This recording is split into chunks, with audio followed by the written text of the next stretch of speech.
नमस्कार दोस्तों, पिछले लेक्चर के अंदर हम परिमेय फलनों का समाकलन कर रहे थे और आंशिक भिन्न से आप समाकलन कर रहे थे कि कैसे आप आंशिक भिन्न से समाकलन कर रहे थे। कंडीशन नंबर 1 आपने पढ़ा कि जब आपके जो गुणनखंड हैं वो रिपीटेड न हो, अलग अलग गुणनखंड हो, तो आपने ए और बी के मान निकालकर समाकलन कर दिया। और एक लाइन के अंदर ही मैंने क्वेश्चन करना सिखा दिया कि आप ऐसे एक लाइन के अंदर ही केवल मात्र 20-25 सेकंड के अंदर उस क्वेश्चन को अटेम्प्ट कर सकते हैं। चलिए उसके बाद हम बात करते हैं कि अगर आपका जो पहले तो हमने पढ़ लिया कि गुणनखंड है वो पुनरावर्तित ना हो, यानी दोबारा रिपीटेड ना हो। लेकिन अब जो कंडीशन नंबर 2 आती है, केस नंबर 2 आता है, उसके अंदर आएगा कि जब आपका जो गुणनखंड आपने किया है वो रिपीटेड हो, यानी x माइनस 1 है वो 2 उसकी स्क्वायर आ रहा हो साथ में, तो आप कैसे करोगे। तो देखिए टॉपिक का नाम है कि जब हर में पुनरावर्तित, केस नंबर 2, जब हर में पुनरावर्तित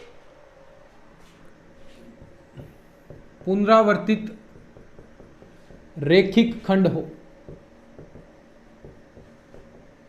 यानी रिपीटेड हो, एक प्रकार से आप कह सकते हैं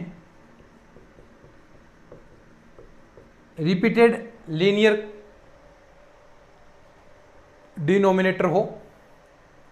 तो देखो पहले इसकी हम फॉर्म की बात करते हैं कि किस प्रकार ये होगा। तो देखिए इस रूप में आपको क्वेश्चन मिलेगा कि P x x minus a की पावर एन ऐसा मिल जाए, यानी ये n बार आपका रिपीटेड हो रहा है। तो आप क्या करोगे, अलग अलग n ही तो कांस्टेंट मानने पड़ेंगे। शुरुआत में पहले में x माइनस ए लेंगे, उसके बाद आपकी पावरें बढ़ती जाएंगी, a2 x माइनस ए की square plus a3 x minus a की power 3 plus dot dot plus a की power n x minus a की पावर n।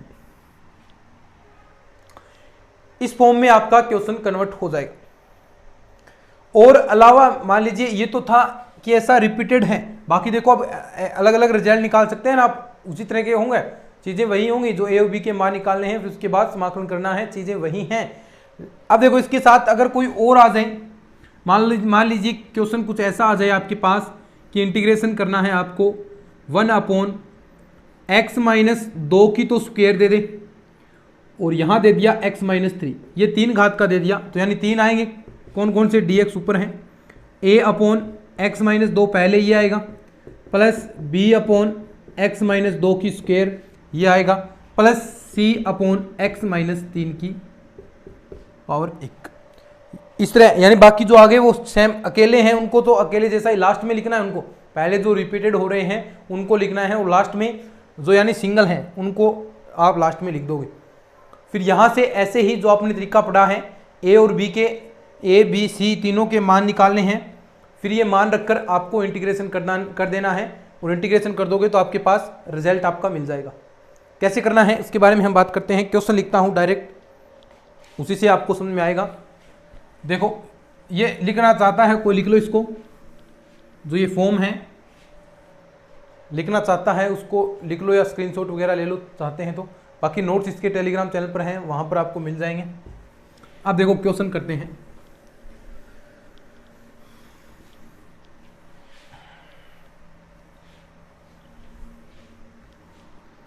क्वेश्चन करते हैं अपन अब।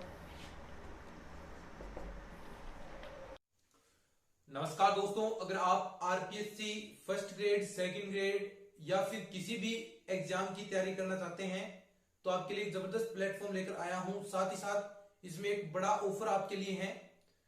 तो दोस्तों प्लेटफॉर्म है अनअकैडमी। अनअकैडमी के बारे में आपने सुना होगा। अनअकैडमी इंडिया का लार्जेस्ट लर्निंग प्लेटफॉर्म है, जिस पर इंडिया के टॉप एजुकेटर आपको पढ़ाते हैं। इसमें आपको live classes, notes, unlimited access, test series, scholarship सब कुछ प्रोवाइड की जाती है। तो दोस्तों ऑफर अभी चल रहा है। सबसे पहले आप अनअकैडमी डाउनलोड कर लीजिए, उसके बाद अनअकैडमी अपने मोबाइल नंबर से साइन अप कर लेना। फिर उसमें जिस भी एग्जाम की तैयारी कर रहे हैं, आप आरपीएससी एग्जाम की तैयारी करें, आरपीएससी सिलेक्ट करें, और पहला पेपर की आप तैयारी करना चाहते हैं तो फर्स्ट पेपर का आप कोर्स परचेज करेंगे तो आपको देखिए, अगर आप डायरेक्ट कोर्स लेंगे बगैर कोई कोड लगाए तो आपको उसमें ज्यादा पैसा पे करना पड़ेगा। लेकिन अगर आप ये कोड यूज करते हैं, देखना रेफरल कोड है, ये कोड यूज करेंगे GBK10, ये कोड यूज करेंगे तो आपको तुरंत प्रभाव से 10% डिस्काउंट मिल जाएगा। तो दोस्तों 10% डिस्काउंट, यानी जितना भी आप कोर्स परचेज करते हैं 6 महीने का, 1 साल का कोर्स करते हैं, तो उसमें आपको 10% डिस्काउंट मेरी तरफ से वहां पर मिल जाएगा।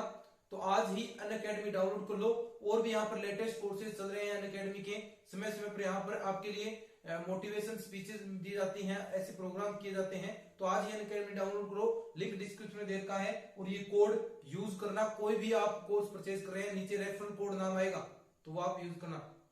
क्वेश्चन दिया है कुछ इस प्रकार कि 3x माइनस का 2 अपॉन में आपको दिया है x माइनस 1 की होल स्क्वायर इंटू में x प्लस 3 dx, और इसका मान पूछा है कि क्या मान आएगा।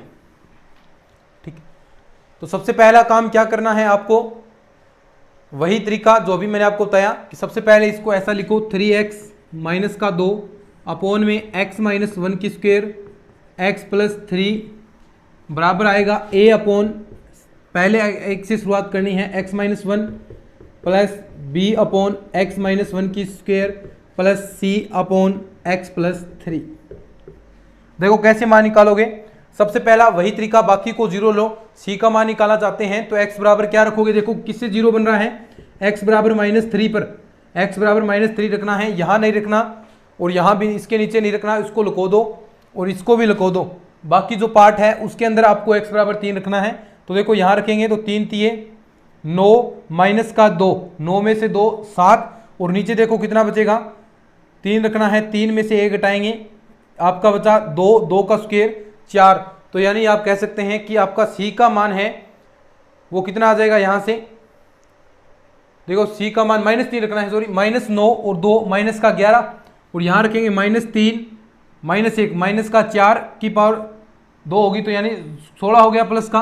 तो c का मान आ गया आपके पास माइनस का 11/16, c का मान तो आपके पास आ गया। ऐसे ही आप x माइनस 1 यानी x बराबर 1 रखकर, क्योंकि 1 रखेंगे तो 0 बन जाएगा। अब यहाँ पर बाकी हर जगह नहीं रखना, ना यहाँ रखना, केवल मात्र देखो x बराबर 1 रखना है, इस वाले पार्ट को छोड़ दो और जो जगह बची है वहां पर रख दो। तो b बराबर क्या आ जाएगा, देखो 1 रखेंगे 3, 3 में से 2 घटेगा 1, नीचे यहाँ रखना है 1, तो 1/4 आपका b का मान आ जाएगा। b का मान कितना आ जाएगा, 1/4 निकालना सीख के ना। अब देखो a के मान निकालने के लिए अब और कोई विकल्प नहीं बचा आपके पास, a का मान निकालने के लिए सभी में x बराबर 0 रख दो। आप पूरे समीकरण के अंदर एक तरीका और होता है, x बराबर 0 रख दो सभी में। तो x बराबर 0 रखेंगे तो देखो क्या आएगा, सभी में x बराबर 0 रखना है तो ये रखेंगे 0, यानी ऊपर आ गया माइनस का 2 अपॉन में यहाँ 0 रखा तो -1 की स्क्वायर करेंगे 1, कोई फर्क नहीं पड़ेगा, यहाँ 0 रखेंगे तो 3 माइनस का 2/3 यहाँ आ गया। ठीक है, और यहाँ देखो यहाँ रखेंगे तो a अपॉन माइनस का 1 यहाँ आ गया, प्लस का b अपॉन यहाँ 0 रखेंगे तो ये -1 स्क्वायर हो गया, और प्लस का 1 आएगा नीचे, c के अपॉन में रखेंगे 0 तो c/3 ये आ गया।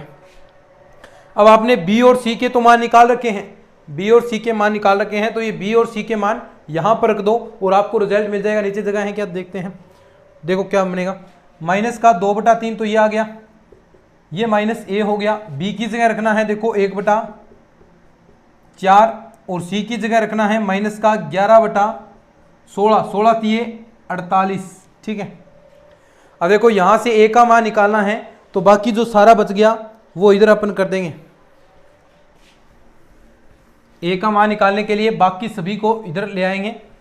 क्या क्या चीजें आएंगी, a का मान निकालना है आपको, तो यानी a बराबर क्या आ जाएगा, देखो सारे इधर ले जाएंगे तो ये -2/3 पहले ही है, ये 1/4 आएगा तो माइनस का 1/4 हो जाएगा, ये 11/48 आएगा तो ये प्लस का 11/48 हो जाएगा। अब देखो लघुत्तम क्या आएगा, 48, 24 तिया 48, यहाँ पर क्या बचेगा, देखो जो चीज़ें बचेंगी उस हिसाब से रख सकते हैं। 24 2 48, 16 तिया 48, तो ये आ गया ऊपर 16, यहाँ माइनस का 32, 16 तिया 48 होता है, 24 2 48 होता है। यहाँ से देखो कितने का भाग जाएगा, 12, और यहाँ आ गया माइनस का 12। ठीक है, ये प्लस का 11।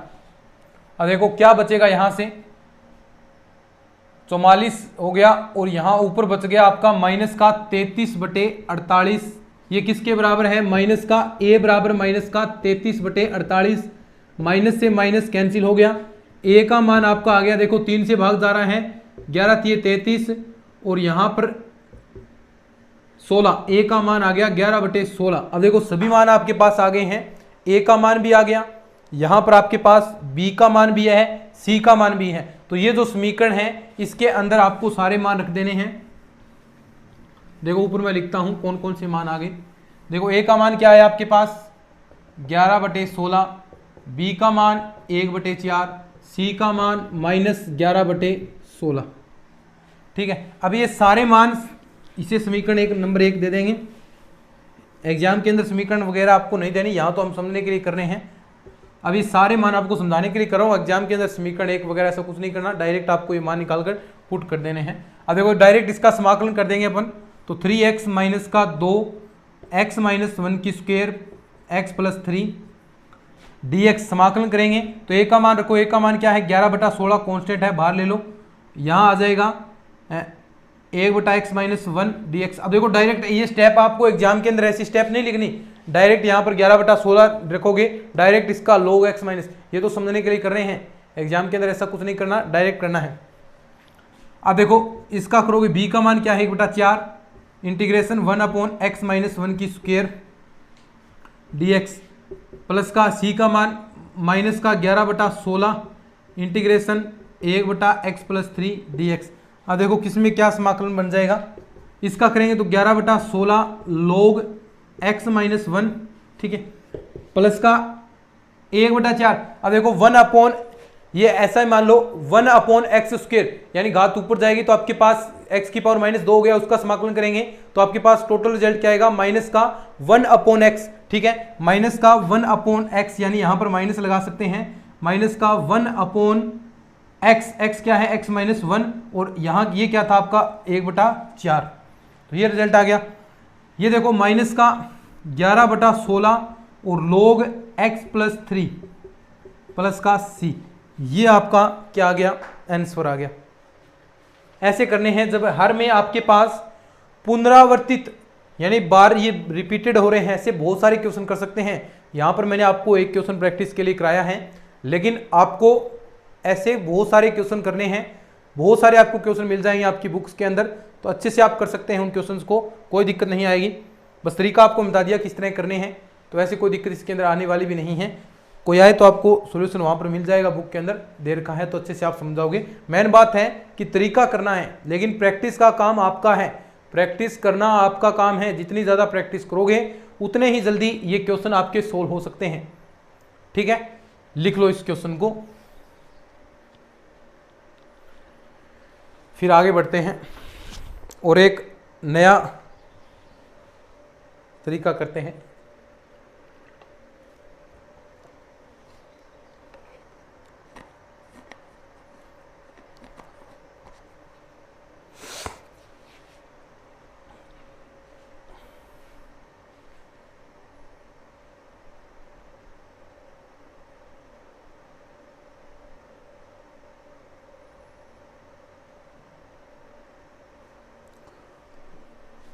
ठीक है, कर लिया होगा, आगे बढ़ते हैं फिर।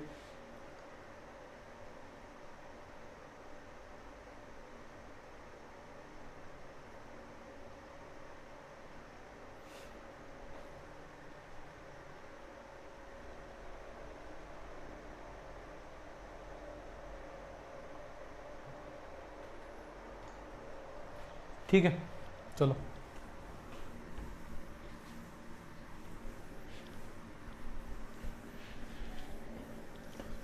देखो, अभी मैं कमेंट पढ़ रहा था समाकलन के क्लासेस पर, तो कह रहे हैं कि इंग्लिश के अंदर भी यूज़ किया करो। तो इंग्लिश के अंदर यूज़ करते हैं ना, समाकलन को इंटीग्रेशन कहते हैं, और क्या है, सारी प्रोसेस तो आपको बताई है ना। तो आप जो भी आपके पास अगर इंग्लिश मीडियम के स्टूडेंट्स हैं, तो मैं देखो टॉपिक आपको लिख कर इंग्लिश के अंदर बता देता हूँ, और मैथ के अंदर क्या इंग्लिश में पढ़ाएंगे, तो टर्म्स हैं वो हम साथ साथ में कोशिश करते हैं कि चीज़ें आपको और भी अच्छे से समझ में आए। अब देखो ज़्यादा इंग्लिश बोलने लग जाएंगे, तो पहले मैंने स्टार्टिंग में जो आपके लिए बीएससी वाला पोर्शन करवाया था, उसके अंदर कुछ वर्ड्स इंग्लिश के अंदर बोले, तो आप कहने लगे कि सर इंग्लिश ज़्यादा हो रही है, ऊपर से जा रहा है, हिंदी में रखें। तो मैं अब क्या कर सकता हूँ, दोनों को कोशिश करता हूँ कि समझाने की, हिंदी और इंग्लिश में दोनों को समझ में आ जाए। तो ये तो थोड़ा बहुत आपको एडजस्ट करना पड़ेगा। देखो अब मैं साथ में जो वर्ड्स होते हैं हिंदी वाले ज़्यादा हैं तो वो इंग्लिश में भी आपको साथ में बता देता हूँ।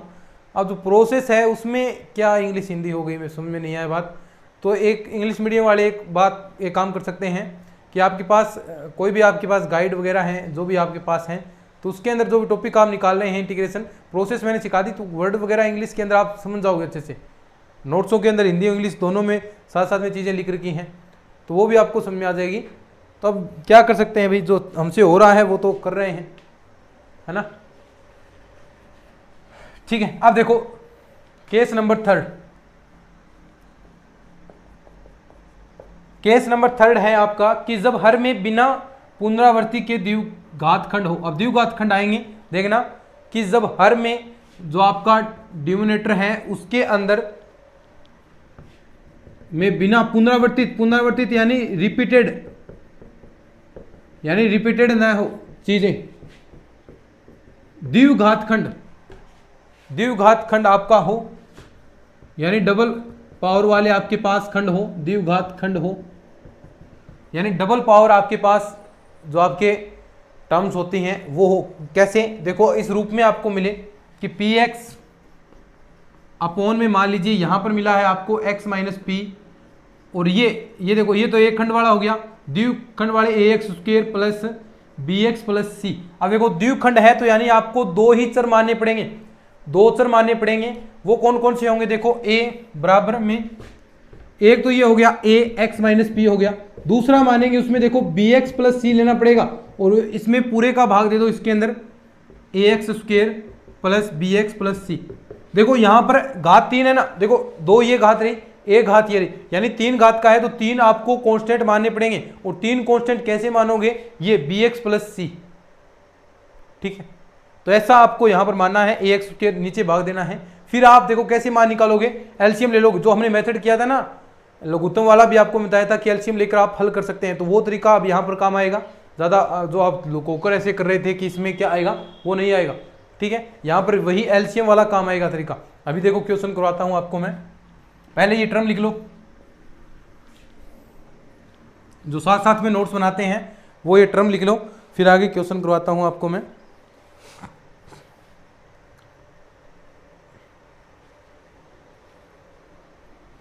ठीक है, अब देखो क्वेश्चन,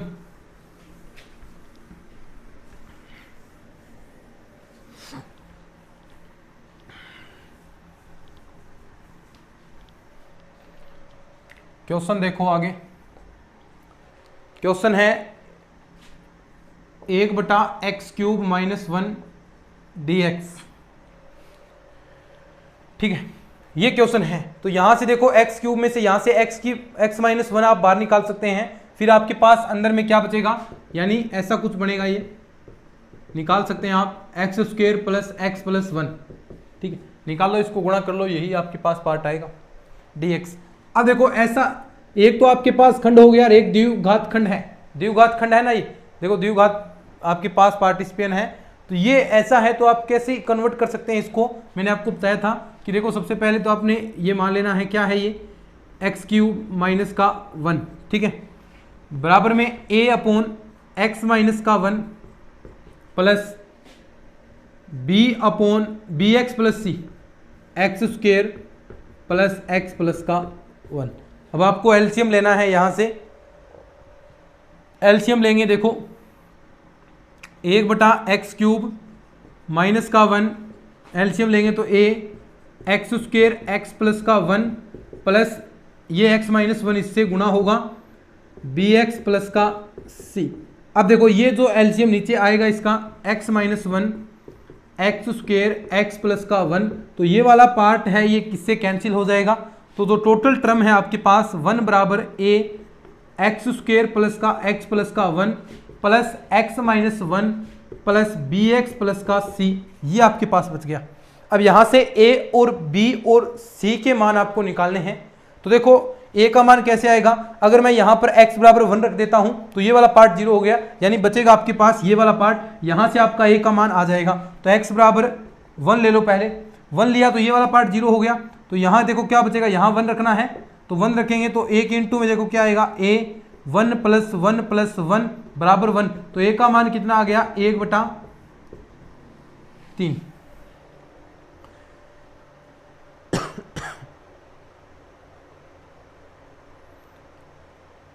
ए का मान आपके पास आ गया 1/3।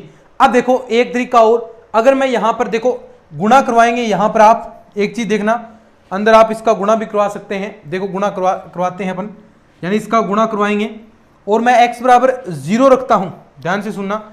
एक गुणा कराएंगे, देखो इसके साथ bx² भी आएगा, एक यहां पर cx भी आएगा, एक bx आएगा और एक -c आएगा, यानी ये पार्ट बनेगा। अगर मैं इसको लिखना चाहूं एक बार या के रूप में इस वाले पार्ट को, तो देखो गुणा करवाएंगे, अंदर क्या बनेगा bx² प्लस का cx माइनस का bx और माइनस का c। अब देखो ये वाला पार्ट बना है। एक और मान हम निकालना चाह रहे हैं, a का मान तो आपके पास आ गया। अब अगर मैं x बराबर 0 रखता हूं, देखो यहां पर ऊपर करते हैं अपन, x बराबर मैं 0 रखता हूं, एक मिनट ध्यान से सुनना, x बराबर 0, अगर x बराबर 0 रखूंगा तो देखो ये वाला पार्ट 0 हो गया, b वाला ये पार्ट भी 0 हो गया, c वाला ये पार्ट हो गया, बचेगा क्या माइनस का c। देखो समीकरण बन रही है माइनस का c, और यहां क्या बचेगा ये 0 a, तो यानी a के साथ गुणा होगा तो बचेगा आपके पास a माइनस का c और बराबर क्या है 1। ठीक है, अब a का मान आपके पास है, a का मान कितना है 1/3, ये देखो अभी हमने निकाला था 1/3 माइनस c बराबर 1, तो c का मान देखो माइनस c बराबर 1 माइनस 1/3 आप करेंगे तो आपके पास देखो कितना मान आएगा 2/3, और ये c का मान निकालेंगे तो c का मान आ गया माइनस का 2/3। समझ गए बात को, c का मान कितना आ गया माइनस का 2/3। अब देखो एक समीकरण और आप देख सकते हैं, एक x² के पद देखो, यहां पर x² का पद ये रहा, जहां पर b का मान निकालना है हमें, b का मान निकालना है तो x² के पद देख लो, ये एक ये रहा b और एक यहां पर ये रहा a इसके साथ गुणा होगा तो a प्लस b, यहां x² का कोई पद नहीं है तो ये यहां पर क्या हो जाएगा बराबर में 0, तो यानी a प्लस b बराबर 0। x² के पदों की तुलना करने पर देखो ऐसे मान निकालने हैं आपको, ऐसे ही मान निकलेंगे, तो a प्लस b बराबर क्या है 0, a का मान क्या है 1/3, b का मान क्या जाएगा इधर जाएगा तो b का मान आ गया माइनस का 1/3। तो यानी कुल मिलाकर आपके पास मान आ गए हैं, a का मान क्या है था 1/3, b का मान माइनस 1/3। तो मैं सारे मान एक जगह रखूं तो क्या रखूंगा, देखो a का मान क्या था 1/3, b का मान माइनस 1/3, c का मान माइनस का 2/3। ठीक है, अब ये चीजें हो गई। अब देखो इसके अंदर जो पार्ट आपने निकाला है, ये वाला समीकरण नंबर 1 आप इसको मानते हैं। अब इसके अंदर a व b के मान, a b व c के मान रखकर इंटीग्रेशन करने पर, a व b के मान रखने पर a b व c के मान समीकरण 1 में रखने पर और इंटीग्रेशन कर दो, सारे रिजल्ट आ जाएंगे। यहां पर a व b के मान रख दो और यहां पर इंटीग्रेशन आप कर सकते हैं। इसको मैं आगे इंटीग्रेशन एक और तरीका आपको मैं बताऊंगा इसका करने का, तो पहले आप इतना समझ लीजिए कैसे क्वेश्चन आएंगे, तो यहाँ पर रख के आपको समाकलन करना है। अभी थोड़ी देर बाद इसको हम बात करने वाले हैं। ठीक है, लिख लो इसको, फिर इंटीग्रेशन करना है, a व b c मान रखने पर समाकलन हम कर देंगे। ये तो हो गया आपका केस फर्स्ट, कौन सा, यानी 1 नंबर कंडीशन, जब आपके जो हर में घातें अंश से ज्यादा हो। दूसरी कंडीशन हम बात करने वाले हैं कि जब अंश में घातें बराबर, हर से बराबर या हर से ज्यादा हो तो क्या करेंगे, मैंने कहा था भाग देना है। देखो अभी चीज समझाता हूं मैं आपको, इसको लिख लो, एक बढ़िया चीज आपको सिखाता हूं मैं, अभी ध्यान से सुनना। अगर मैं 1 मिनट भाग देखो, एक चीज सीखना, इस चीज को पहले मैं टॉपिक लिख देता हूं, क्या है 2 नंबर, कि जब हर में घात अंश के बराबर या कम हो, जब हर में घात अंश के बराबर या कम हो। अब एक बात सुनना, मैंने कहा भाग देना है आपको, अब वो कैसे घातें कम बन जाएंगी, यानी एक चीज सुनना यहां पर कि आप मान लीजिए 26 है आपके पास और इसमें आप 5 का भाग दे रहे हैं।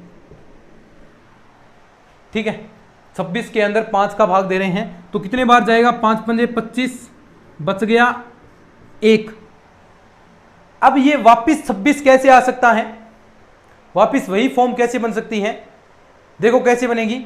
अगर मैं 5, ये जो लिखा है 5 प्लस इसका जो भागफल आया है, यानी कितना आया है, इसको देखो, ये इसका मतलब क्या है, देखो 5 ये आपके पास भागफल आ गया, यानी ये तो आपके पास टोटल मान आ गया। वापिस लाना चाहते हैं 5, और ये रिमाइंडर आपका शेषफल है, इसका अर्थ क्या है, 1 के अंदर आपको 5 का भाग और देना है ना, यानी 1 में अभी 1 बाकी है तो 5 का भाग एक बार और दोगे, तो प्लस 1/5 अगर आप करोगे तो वापिस देखो 5 5 25 प्लस 1 26/5, वापिस यही आ गया ना। यानी अगर आप क्या कहते हैं, जो आपके पास भागफल आया है उसमें प्लस कर दो 1/5, यानी ये जो रिमाइंडर आया है एक शेषफल, भाग में वापिस जिसका भाग दे रहे थे 5, तो वापिस करेंगे तो वापिस यही आपको मिल जाएगा 26/5। अब ये बहुत काम आएगा।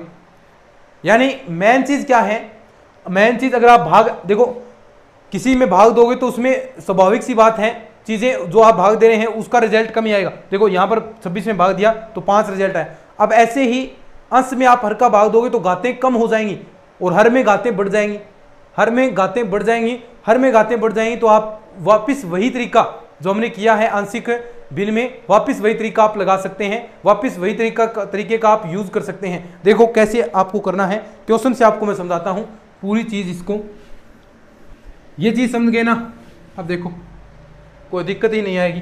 क्वेश्चन देखो, क्वेश्चन है आपके पास इंटीग्रेशन करना है x² प्लस x माइनस का 1, और नीचे है आपके x² प्लस x माइनस का 6 dx, इसका आपको रिजल्ट निकालना है।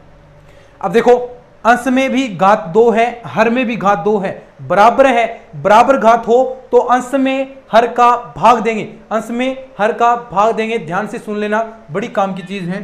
तो भाग देंगे, देखो क्या है, अंश क्या है x² प्लस x माइनस का 1, और हर क्या है x² प्लस x माइनस का 6।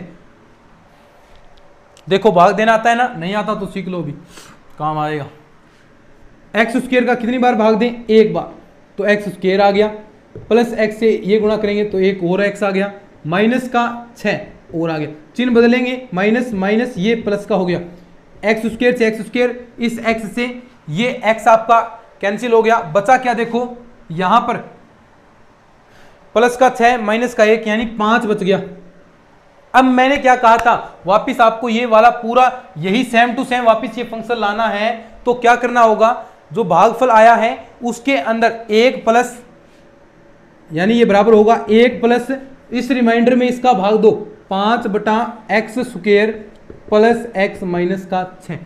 अब देखो हर में घात ज्यादा होगी ना, हर में घात ज्यादा होगी, इससे घात ज्यादा है तो वही तरीका आप लगा सकते हैं जो आपने अभी पढ़ा है। तो देखो ये तो अलग समाकलन निकलेगा, इसका पूरा इस फंक्शन के बराबर है, तो यानी आप डायरेक्ट a और b मानेंगे। यहां पर पहले इसके टुकड़े कर लीजिए, टुकड़े क्या होंगे, देखो x² प्लस x माइनस का 6, इसको क्या लिख सकते हैं आप, क्या लिख सकते हो रे, देखो कैसे टुकड़े करोगे, 2 और 3 हो सकते हैं, ये प्लस रहना चाहिए तो 3 तो प्लस का हो जाएगा और 2 आपका माइनस का हो जाएगा, तो यानी 3 प्लस का है, तो आपके पास एक तो बन गया x प्लस 3 और एक बन गया x माइनस का 2, ये टुकड़े बन गए। अब देखो इसे a और b में आपको कन्वर्ट करना है, मैंने कहा ऐसे है, यानी ऐसे टुकड़े आ गए तो आप डायरेक्ट निकाल सकते हैं। कैसे निकालोगे, देखो तरीका तया, यानी a का मान पहले मान लीजिए a यहां से निकलेगा, समझो इसको, या फिर आप इसी को ऐसे भी लिख सकते हैं, यानी 5 बराबर है ये पूरा फंक्शन, इसको अलग मान लीजिए, इसको आप अलग अलग करके लिख सकते हैं x प्लस 3 x माइनस 2, बात वही आएगी, यानी क्या आएगा a/x प्लस 3 b/x माइनस का 2, बात वही है, बात वही है, मान वहीं से ही निकलेंगे, मान यहीं से निकल रहे हैं, देखो ऐसे ही मान निकलेंगे। तो देखो ये मान निकालने के लिए मैंने आपको तरीका बताया था, अब यहां से निकाल सकते हैं डायरेक्ट, कैसे, देखो वही चीज तो है, यानी यहां पर सबसे पहले a के नीचे x प्लस 3 है, तो यानी x बराबर -3 रखना है, ये 0 हो गया, तो यहां नहीं रखना, बाकी हर जगह रखो, x बराबर -3 रखेंगे, यहां -3 रखा तो ये माइनस का 5, 5 बटा माइनस का 5 कितना मान आ गया a का, देखो यहां से a का मान कितना आ जाएगा, माइनस का 3 रखना है ना, a का मान, 1 मिनट भी, क्वेश्चन गलत लिख लिया क्या आपने, x प्लस 3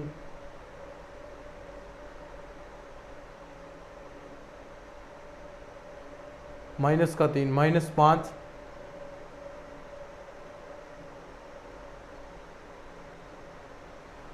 हाँ देखो सही है, ए का मान कितना आ जाएगा यहाँ से, सही है क्वेश्चन, ए का मान क्या आ जाएगा, देखो यहाँ से आप डायरेक्ट निकाल रहे हैं, डायरेक्ट निकालेंगे, ये तो 1 प्लस है और ए और बी के मान डायरेक्ट निकाल रहे हैं, तो ये क्या हो जाएगा माइनस का 1, यहाँ माइनस का 1 आएगा और नीचे क्या है x प्लस 3। ऐसे ही बी के लिए निकालेंगे, बी के लिए क्या है x बराबर 2 रखना है, यहाँ नहीं रखना, यहाँ रखेंगे तो ये आ गया 1, तो प्लस का 1 बटा x माइनस 2। अब सभी का समाकलन कर दो, सभी में dx लगा दो। अब देखो सभी का समाकलन करोगे तो यहाँ आ गया x, इसका करोगे तो माइनस का log x प्लस 3। वैसे भी आप कर सकते हैं लेकिन मैं आपको यहीं से करना बता रहा हूं, तो प्लस का log x माइनस का 2 प्लस का c, ये आपका आंसर आ गया।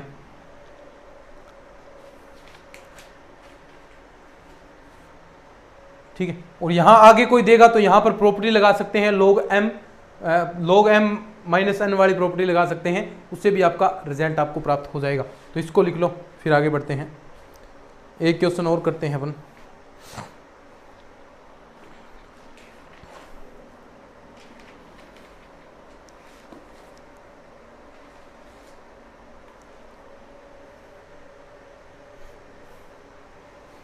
एक क्वेश्चन और समझा देता हूं आपको।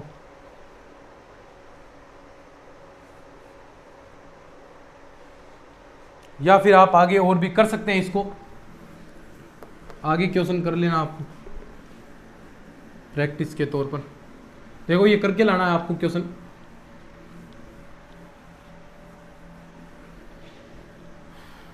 एक क्वेश्चन करके लाना आप, बिल्कुल सरल है, नहीं आए तो नोट्स के अंदर देख लेना। एक्स क्यूब वही सेम टू सेम इसी पर आधारित है, समझा दिया मैंने आपको। इस क्वेश्चन को दोबारा आप समझ सकते हैं, दोबारा देख लेना, समझ में आ जाएगा। क्या वही तरीका, देखो अंश में घात ज्यादा, यानी इसका भाग देना है, भाग देकर बता देता हूं कैसे। एक्स क्यूब के अंदर भाग देना है आपको किसका, x square minus x minus 12 का। तो देखो क्या क्या आएगा, तो सबसे पहले इसको काटने के लिए एक्स से गुणा करना पड़ेगा।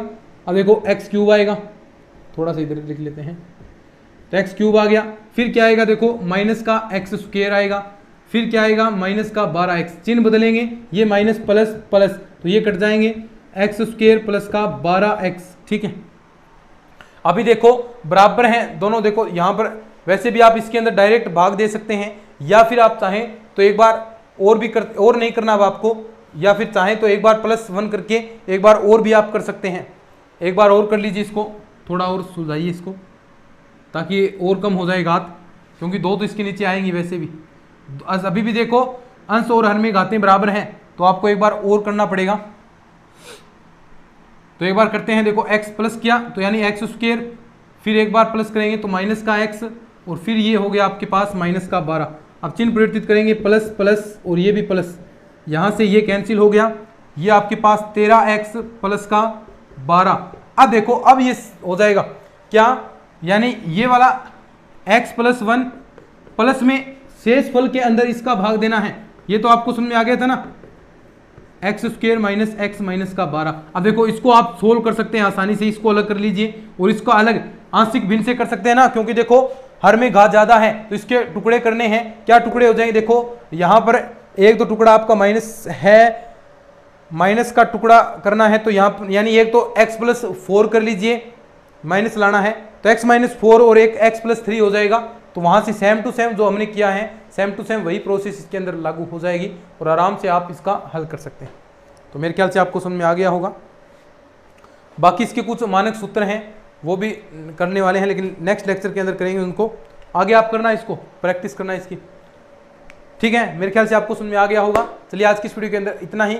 आगे जो नेक्स्ट लेक्चर होगा उसके अंदर में फलनों के बारे में भी हम बात करेंगे, कैसे उनका समाकलन करना है। फिर ये लगभग आपका थोड़ा बहुत हो रहेगा, कंप्लीट हो जाएगा। चलिए आज के इस लेक्चर के अंदर इतना ही, धन्यवाद।